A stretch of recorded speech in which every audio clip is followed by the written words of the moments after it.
Welcome to the Jazz Torch, a series featuring some of today's leading jazz legends, along with the next generation of jazz stars, as the great tradition of passing the jazz torch continues. I'm your host, Mitch Glickman, and music director of the Symphonic Jazz Orchestra. Today's episode features a very special musical family, legendary drummer Donald Dean, along with his grandchildren, Jamael and Darynn Dean. We open the show with the new generation of jazz stars, the Jamael Dean and Darynn Dean Quartet, playing their rendition of a great old English nursery rhyme, A Tisket, a Tasket.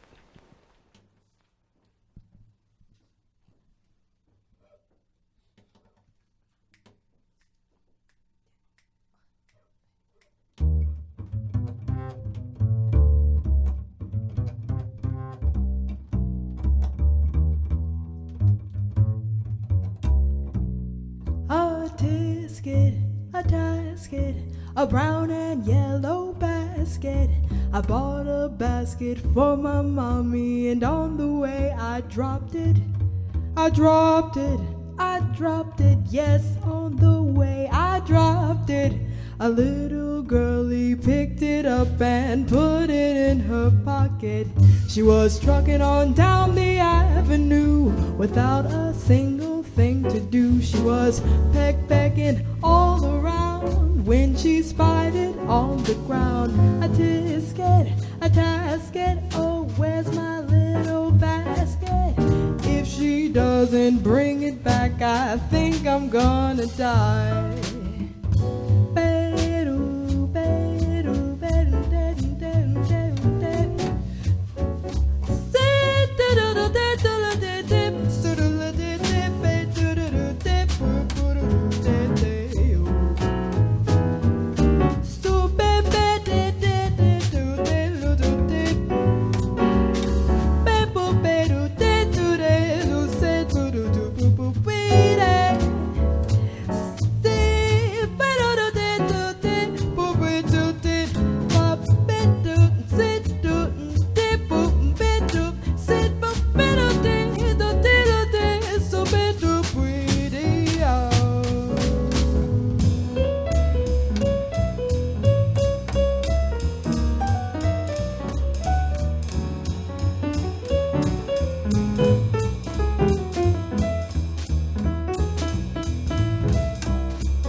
Without a single thing to do, she was pecking all around when she spied it on the ground. A tisket, a tasket, oh, where's my little basket? If I don't get it back, I think I will die. Oh, where can my basket be? Oh, where can it be?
Discover 30 years of opera in Santa Monica. Discover the Verdi Chorus.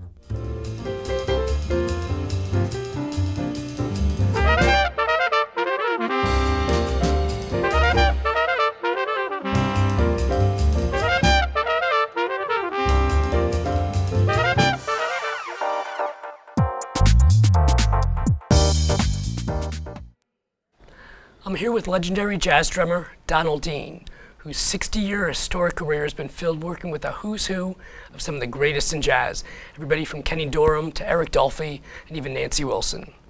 So Donald, I want to go back to the late 60s. You're working with Les McCann, Yes. Eddie Harris. Yes. You record this kind of live concert. Who knew it would be? Swiss Movement went on to become one of the most historic recordings ever in jazz. Talk a little bit about that experience. Oh, funny part is that before we ever started, we lost a trumpet player that was supposed to do it, and so at the last moment, Benny jumped in. Benny jumped in, and then we did the recording. You know, then didn't anyone think that it was good? Interesting. You know, so the next morning, Joe Dorn called up and said, "You guys got to come up and hear this." I'm the only one who would get up and go up and hear it. Wow. And it was great. So I run back down and tell them, you got to come up and hear this here, you know.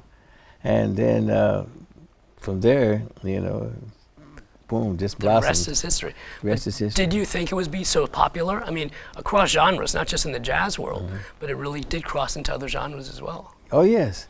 I felt that it would. The funny part, too, was Benny Bailey's solo. What really inspired us, Benny Bailey was playing his solo, and Ella Fitzgerald walked in. Then there was this thunderous applause. Benny thought it was for him.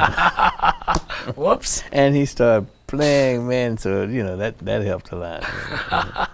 It's always good to have Ella in the house, It's right? good to have Ella in the house, yes. So for you growing up, who were some of your mentors? Oh, wow. Well, I grew up in a musical environment. I mean, Jay McShann, Eddie Cleanhead Vinson, so many guys that would come through Kansas City. Okay. And so, wow, you know, there's a number of them. And was there a drummer, per se, that really crystallized it for you? Yes. My mom used to take me to all these jazz concerts, you know, and she took me to hear Louis Jordan. Okay. And he had a drummer with him named Chris Columbus. And he really fascinated me, man. He could throw the sticks.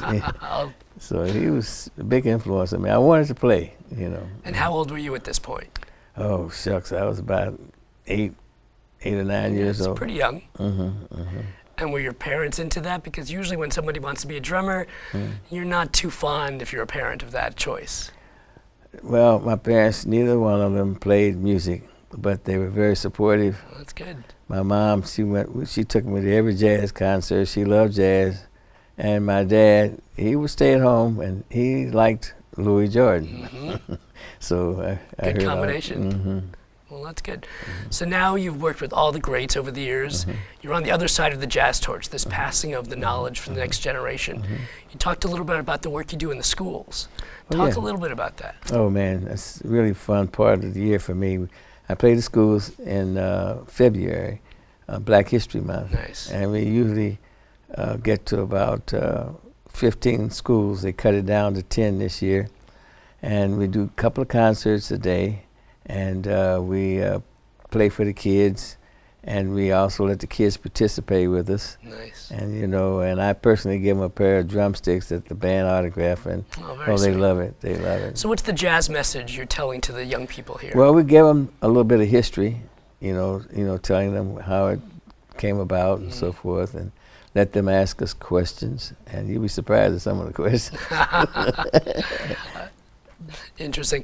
So now I know we're going to talk a little bit more with your grandchildren. Okay.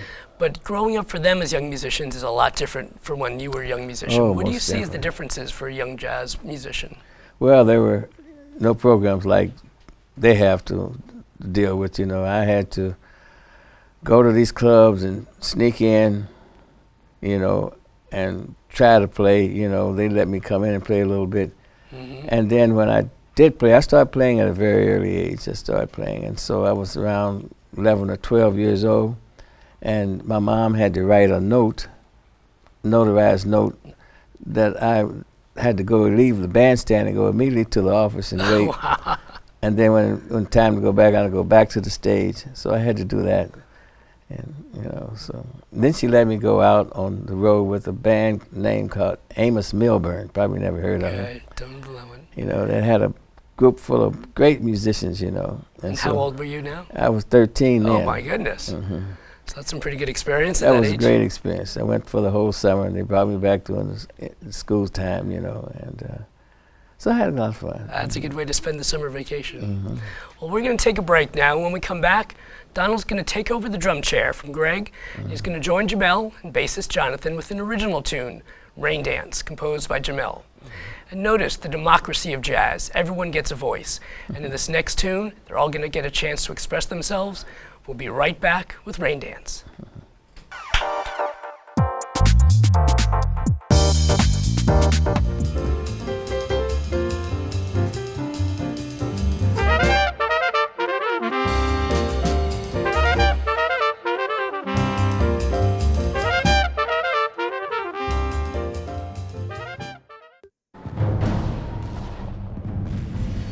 Who knows what gratitude means? Nicholas? To be thankful. Writing letters to our military is a great way to say thank you for their service. Frisco! Somebody loves you. Dear soldier, thank you for keeping me safe. You're my hero. To donate or send a care package to America's heroes, visit OperationGratitude.com.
didn't know how to stop it.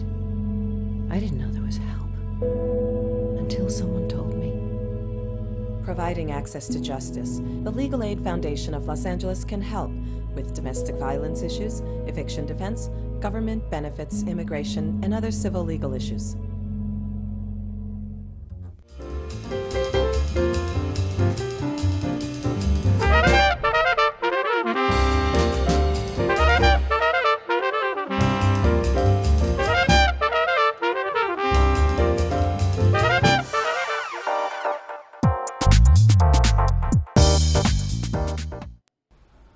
Welcome back.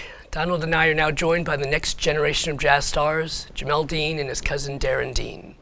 But Donald, I want to talk a little bit about being the patriarch of such a wonderful musical family, and a large family too. How many grandchildren are there? About 60. Wow.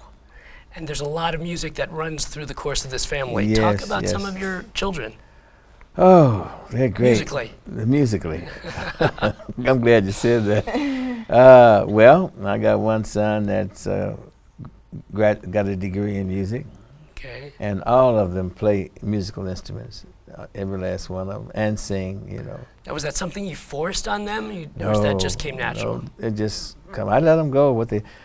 I mean, they do their thing. Most of them got their degrees in different areas, but they're very successful, you know. And clearly that musical gene has been passed to that next Oh, generation. I'm so glad to see this. You don't know how glad I So am. Jamael, I know at the ripe old age of 16, you've had some wonderful honors.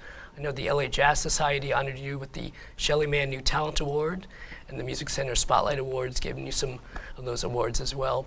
But talk about what this exposure has meant to you to be part of some of these programs.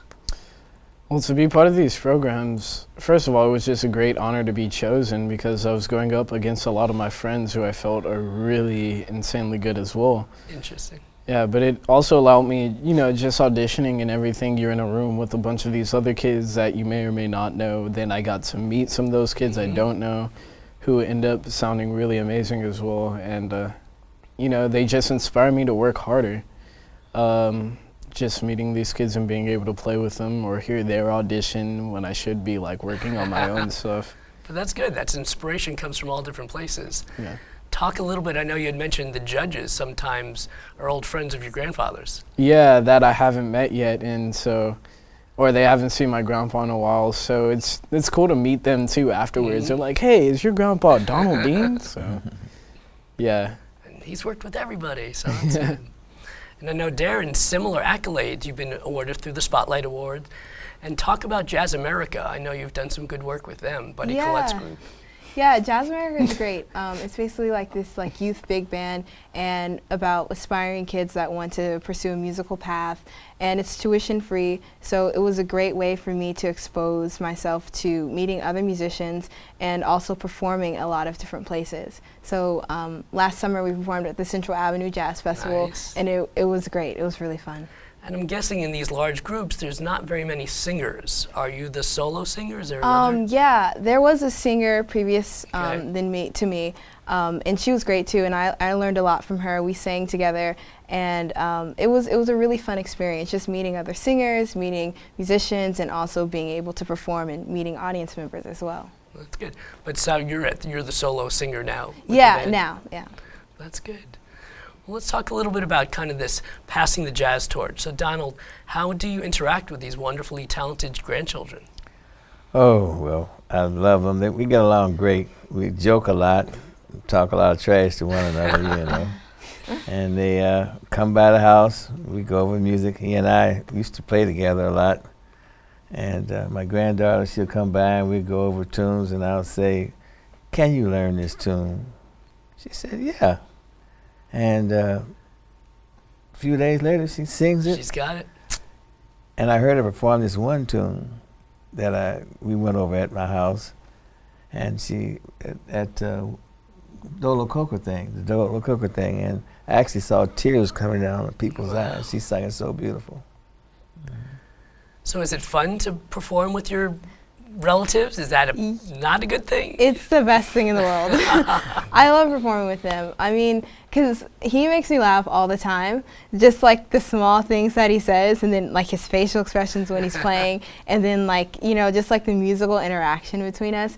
I love it. You know, it's really a blast. So it's funny because there's not much difference on or off stage, right? That's great. Just as much fervor and as much excitement that he puts into playing the drums, it's just like that when you walk off the gig. It's just really fun. And Jamael, what have you learned from your grandfather? Oh, so much. I mean, just like he said, he used to challenge Darynn with learning tunes. He did the same with me, and it just, it turns out that I actually know the most tunes out of a lot of my friends. It's because of my grandpa just always telling me to like learn something, or yeah, just playing on gigs with them and then not knowing a tune and then being embarrassed, so.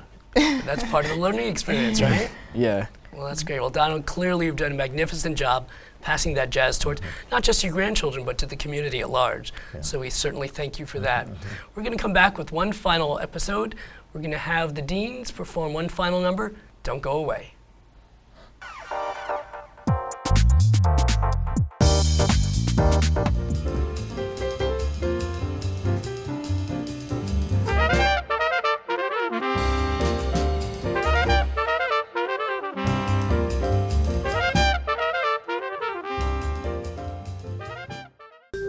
Riding a bicycle can seem like child's play.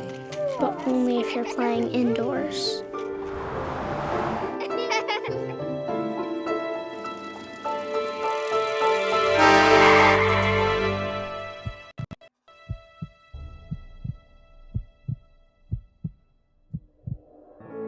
Cars and bikes need to play together. Play it safe. Ride by the rules. Hey, share the road.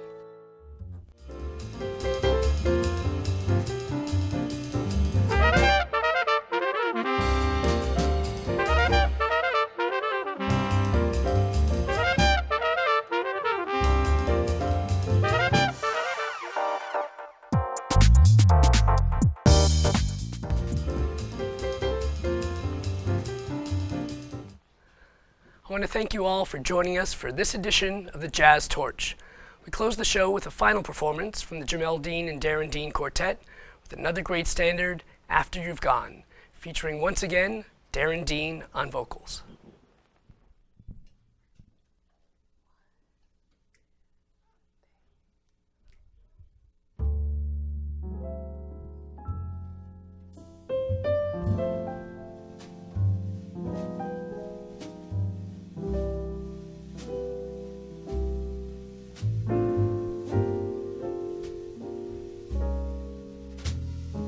After you've gone and left me crying, after you've gone, there's no denying you'll feel blue, you'll feel sad, you'll miss the dearest pal you've ever had. There'll come a time, now don't forget it. There'll come a time and you'll regret it someday.